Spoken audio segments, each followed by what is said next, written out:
और एक तो ये कॉलेज फर्स्ट ईयर के लौंडों में इतनी ज्यादा गर्मी होती है ना, इनको किसी प्रोफेसर ने इतना सा कुछ बोल दिया। ओए तू, अरे बंटू चुटकी बजा तो, मेरे से बचती नहीं। हाँ जी प्रोफेसर, मिलते हैं आपसे बाहर। और मिलने के समय पे इनसे पहले प्रोफेसर के बंदे आ जाते हैं उधर। क्या बोल रहा था? कोई नहीं आया?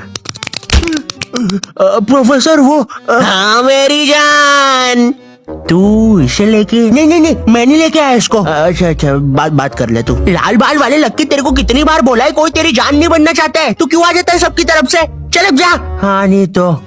और प्रोफेसर आपके बंदों को बोल देना पीठ पे कोई नहीं मारेगा। और उस बंदे ने चेन क्यों पकड़ी हाथ में? भैया चेन नहीं खा रहा मैं, पीठ पे निशान पड़ जाते हैं, मम्मी को पता चल जाता है, फिर से लड़ाई की मैंने आज। इधर लाल बाल वाले लक्की के मन में चल रहा होता है कि क्या वो किसी को अपनी जान बना भी पाएगा, लेकिन फिर उसे दूसरे कॉलेज की लाल बाल वाली सिम्मी मिल जाती है। हाँ मेरी जान। क्या मेरी जान? वही ना मेरी जान।